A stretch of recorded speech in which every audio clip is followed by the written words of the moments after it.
firstly, may I introduce our Vice-Chancellor and Principal, Professor Craig Mahoney, to officially open this Learning, Teaching and Research Conference. Craig joined UWS in 2013 from the HEA, now Advanced HE, I've done my reading, a hugely respected and renowned academic. He's challenged this university to focus on our student experience, academic quality and global engagement. Indeed, to bridge boundaries and offer a diverse and engaging academic experience for students and staff. That drive and focus has seen this university recently move into the Times Higher Education Top 150 Young Universities, a huge achievement, recognising the continued growth and evolution of this institution, including the development of our international footprint, the commitment to our students, and our new 110 million new campus in Lanarkshire, which colleagues are invited to go visit in the Chancellor's Hall. We've got a stand. Whilst bucking the trend for the national trend for domestic application rates, as prospective students recognise the flexible, modern teaching environment delivered by UWS. Colleagues, I hope you have a fantastic conference, and can I introduce Professor Mahoney.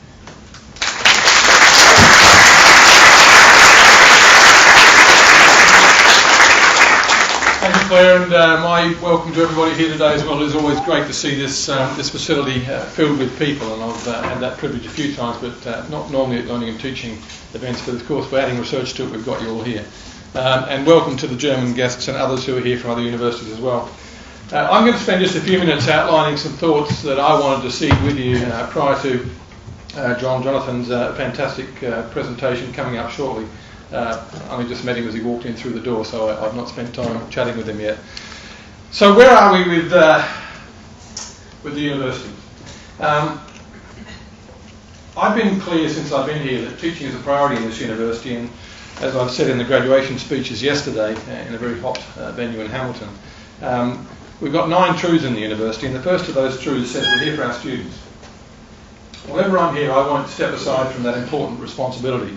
There are 18,800 students at UWS, and they come to us to transform their lives, and we do that very well. We do that because they're people from underprivileged backgrounds, widening access backgrounds, from mature backgrounds. We've got a very diverse population, which is not typical of most universities in the UK, and we see a great success rate. 4,000 students leave the university every year with a degree from this institution. In fact, some of you graduated yesterday, sitting in this room at the moment. Just hands up, anybody who graduated yesterday. I can see one. Hands up, Laura. Well done, Laura.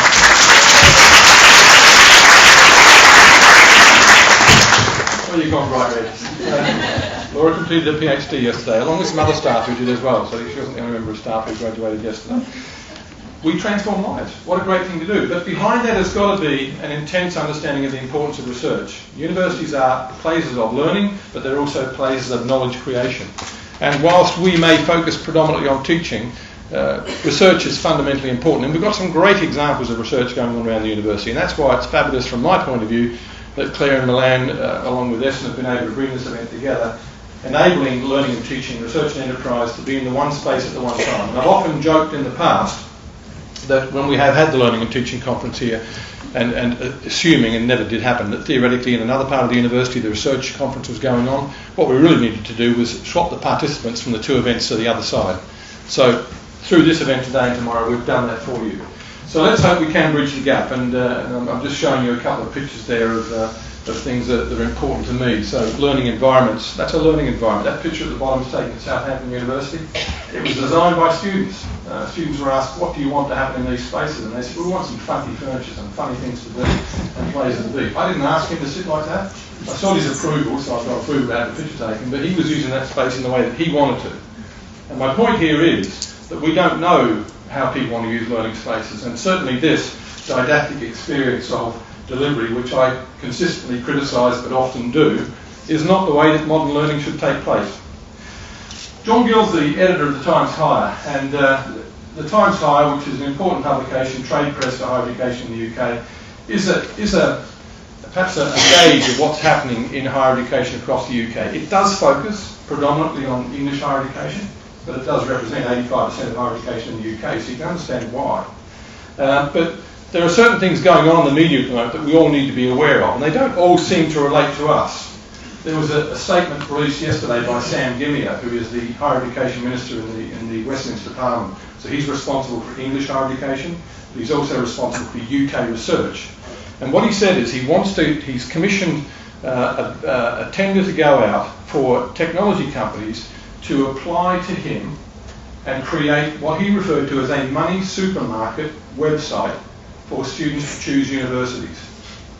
Now, this is pretty frightening in my opinion. I can see some merit to it, but basically what he's saying is you go onto the money supermarket type website called university something or other, I guess, and you put in there, I'm this person, this is my background, these are my grades, this is what I like to study, this is where I'd like to live, and it'll give you a selection of universities that might be right for you to go to. Now, in theory that sounds good. In practice I can see a whole lot of problems with it. But the point is, the media has a big role to play in impacting on universities. Now, I mentioned some other things here. I mentioned the IFS, which is the Office for Students. And there's no reason why anybody in this room, if you're working in Scottish higher education, should have any relevance of knowing what the Office for Students is.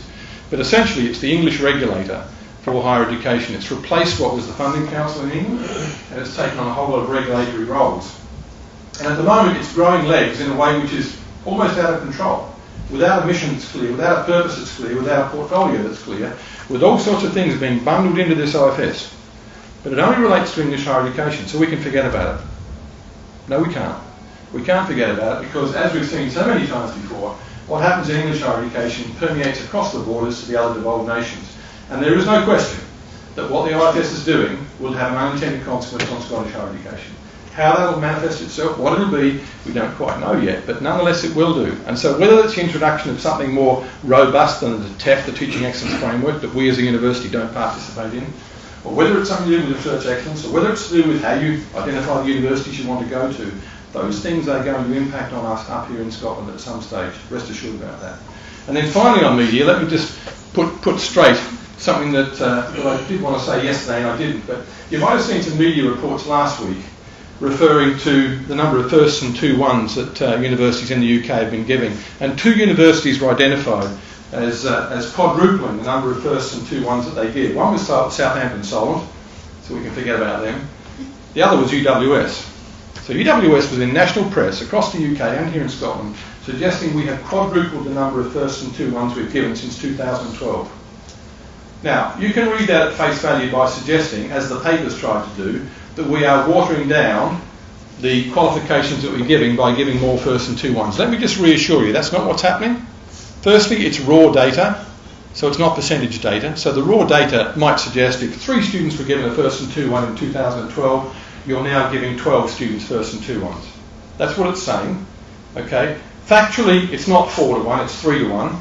And secondly, since 2012 to now, the student population of the university has increased considerably. So the percentage of first and 2-1s that we're giving is modestly increased from what it was 6 years ago. I just want to make that point to you because if you don't get quizzed on this by somebody in your family or your networks, then you probably will do. And I want you to be able to defend very strongly this quality assured university by the QAA is delivering credible degrees for our students that are equal to any other university in the UK. I'll get off my hobby horse. Look, we're in a dynamic, changing world, and I think all of us experience that. When I went to university, which was a few decades back, email didn't exist, computers weren't really around, they were, but not really. We weren't using technology like this, people didn't have an instantaneous expectation of responses. We live now in a place where people want something fairly instantly, and I know Jonathan touches on this theme with his presentation, and I will touch on it in a moment as well.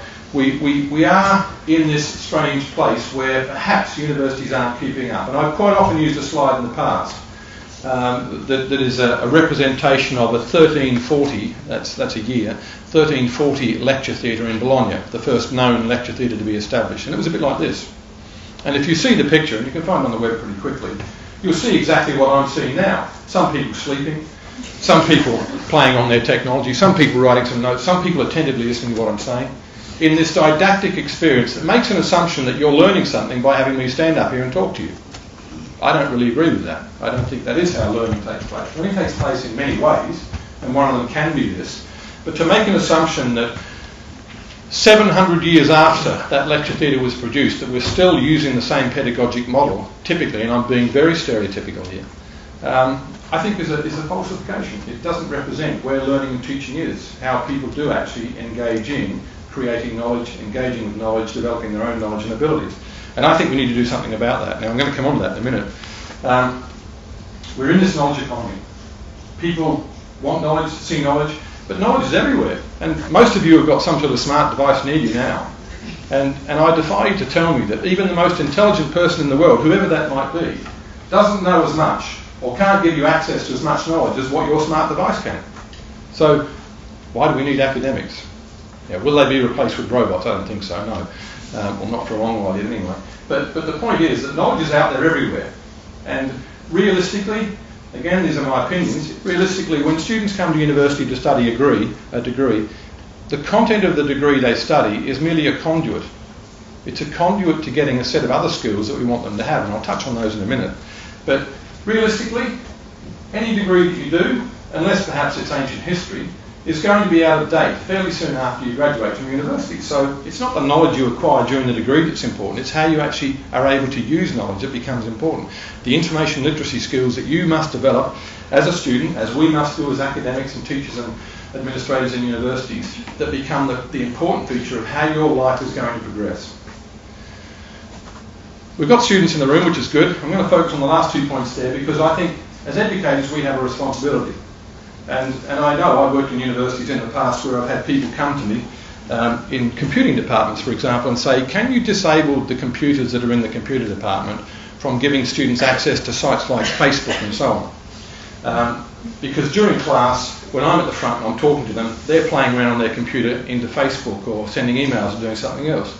Now, I've never ever capitulated to that response and said, yes, okay, we'll disable those sites from the classroom computers, because I fundamentally believe that it's my responsibility as a teacher to actually ensure that I'm able to engage with students and keep their attention. And so if a student is playing with Facebook, does that mean they can't do two things at once? Well, okay, the blokes can't, the girls can. But realistically, it's my responsibility. I need to ensure that I can produce a learning environment which is positive, which is engaging, which enables people to stay in contact with what it is I'm doing. And perhaps talking for half an hour isn't the best way of doing that. Perhaps now I should engage you in something which is you talking with one another, which is exactly what they did in physics at Edinburgh University when the academic who's now moved to Canada said, I've got 300 students in physics in my first year class. The failure rate in this class is pretty high. The attendance rate drops off during the 10 weeks of the first term. What can I do about it? And so what he did was he created a flipped classroom. That's where it developed from. And so he said, you use the VLE before you come here. When you come into class, I'm going to put some questions out there. You're all going to have a clicker, and I'm going to ask you questions. And if we get to a question where the majority of you don't know the answer, I'm going to tell you now to work in small groups of 6 or 8, talk about this concept and decide whether you know it or not. I'll then do the clicker question again. If you can't get it right, I'll explain to you what that means. What he found was the pass rate went up and the attendance rate for the 10 weeks was almost 100%. But he was using a traditional space like this with 300 students. So you can play around with it. You can check my time. I don't want to take any time. So I've got 7 minutes. I'm going to run through some of these slides and not spend much time on them. But perhaps the last point is again, most significant for me there. Higher education, the reason I work in higher education, the reason why I work in education is I fundamentally believe in the transformative effect that education can have. And we've seen that throughout the world. Now, we have the luxury of living in a developed economy. Not everybody does. And for the privilege that many of us have had to travel the world and go to places where people don't have free access to higher education or even education more generally, that's when you see the importance and the value that education brings.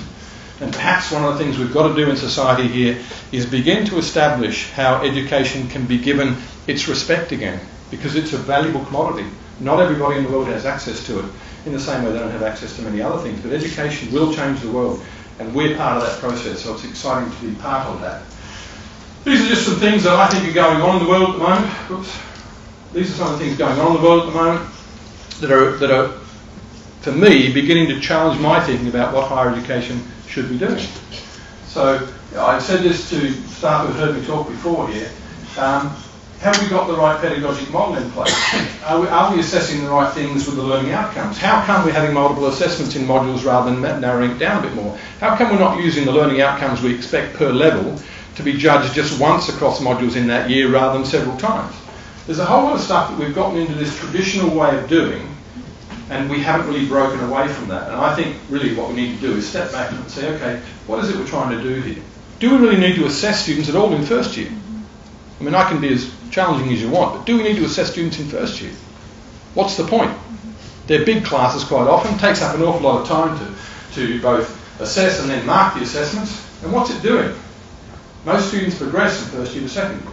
So what are we really trying to do through the assessment process? Well, what we should be trying to do is improve the learning process. And again, in a project I was involved in previously, assessment for learning, rather than assessment for assessment purposes, is really quite important. It isn't always thought of that way. Assessment should be a learning process. It should be part of the engagement we're having with students to see what's going on and to help them. And these are some things that we can do around that, the way in which technology can help us. And we're not, as a university, we're not terribly good at using technology. The VLE which we've got in place, Moodle which we use, it's not used as interactively as it can be by the majority of the university. It's used as a repository. Most modules have got a reading list on there and a course outline. When you look at the functionality, and when you see a university that is predominantly distance learning and they're using a platform like Moodle or Blackboard, you then see how it can be really used. The interaction that we have with students through that process, the response times to their questions, no matter where they are in the world, the chat rooms that you can create, the learning experience between students, that's when you see how a VLE can be used effectively. But I would argue VLEs are probably reaching their endpoint as well. What I'm doing today, using a PowerPoint presentation, was developed in 1989. 1989 was when this technology was developed. Some of you will use Prezi, but even that's pretty much the same. I'm not going to spend time on this slide, but I talk about this company quite a lot. Newton is Amazon. Okay? So you look at our high street here in Paisley, those of you that live in Paisley, the high street's pretty much decimated. Not by Amazon necessarily, but Amazon hasn't helped. Because Claire was talking about the weather earlier. So she wants a new pair of shoes. Is she going to bother to go downtown this afternoon when it's 30 degrees, go into the shoe shop, try those shoes on with hot, sweaty, swollen feet and think, oh, okay, right, fine, tomorrow when the weather rains and it's not right, when she can phone up Amazon or click onto Amazon, order the shoes, get them delivered, they'll be in the house tomorrow morning, she can try them on in the cool comfort of the house, say, these are the right shoes, I'm keeping them. See how shopping has changed? House of Fraser, 21 shops are closing across the UK. We've seen Rover go down, we've seen Kodak disappear, we've seen companies disappear across the world, not because of Amazon, but because of the Amazon approach. The Amazon approach says we can do this technologically. Newton's doing that. OER, which I hope you all know what it means, Open Educational Resources, are available across the world, in every subject. There is no subject you can tell me about that doesn't have an OER somewhere in the world, that is open to use as an academic. So don't rewrite your courses, don't create your own course content, it's already out there, and Newton are bringing this together into a repository, just like Amazon, so that you can go in there and you can pull it out and you can use it. And what's going to happen in the future, in my opinion, is that Newton is going to be the place where people go to pick up content, and then they'll come to a university to say, can you now accredit this? Which will mean we can assess your learning on that, and we give you the credit through the learning process, but we may not do the teaching.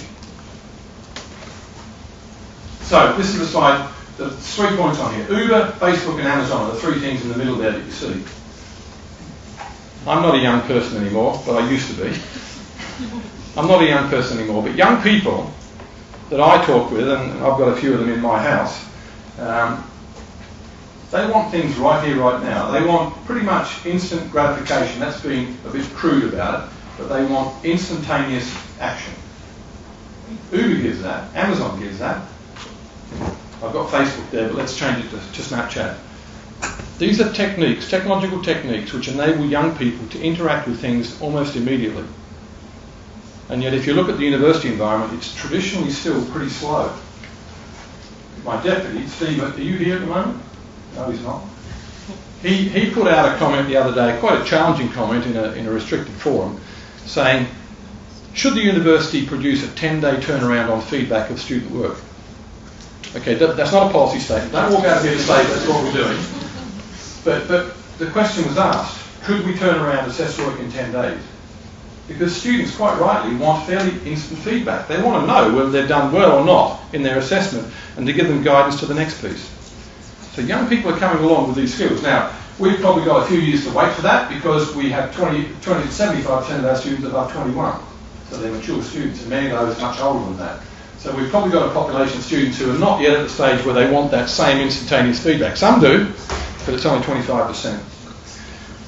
Claire mentioned this. The new campus opens in, we in fact take possession of it next week, and we move into it in 33 days. So the staff who are from Hamilton, 33 days time, we'll be moving across to the new campus. Really exciting place. If you haven't been there yet, when you see it, you're going to be, I think, excited, I hope, probably frightened a bit. And this is not the first time I've been involved in a building project which took people from a fairly traditional space into a very different space. So let me give you one example. I go across every month to get a tour of the facility and see how it's developing, and it's pretty much ready for opening now with stuff inside it. And on a visit 2 months ago with the Chief Finance Officer with me, we went into one space on one of the 3 attached buildings, and there's a big long space that's probably about 100 metres long, and there's no walls. And he said to me, he said, "Craig, what is this?" I said, "It's a teaching space." He said, "How'll that work?" And I said, "Well, I'll stand up here as a member of staff and I'll shout to the students at the back, 'Can you hear me?'" It's not going to work like that, is it? And it won't just be one class in there. Now, we will help staff working on Hamilton work out how to use that, but it's not going to be a classroom where you can come in, close the door, and we've got our own intimate little space here. Not going to be like that. Not going to be like that at all, because it can't be like that, because we want to change the way in which we deliver learning. And this model is one way in which we're attempting to do that. There's going to be some teething problems, there's going to be some crap around the system, we'll sort it out. You know these graduate attributes, I'm not going to go through them. This is what our students are presumably leaving the university with, and I hope we are. As I said before, the subject is a conduit, this is what we're trying to give them. Nothing more I need to say on that. Bridging the boundaries is important. That's what this conference is about. My takeaway messages to you are, please think creatively. Dare to be different. That's our number 9 truth. Dare to be different. Number 1, here for our students. Number 9, dare to be different. Please dare to be different. If you haven't heard it from me before, dare to be different. I'm not going to come along and criticise you for having a go at something different. I want you to try things differently. There's 155 universities in the UK. Most of them are doing the same stuff. I want us to be different. Not because we can be different, but because I think there's a need to be different. There is a need to do things differently than previously. This conference is going to open up some of those opportunities between research, learning and teaching. Thanks.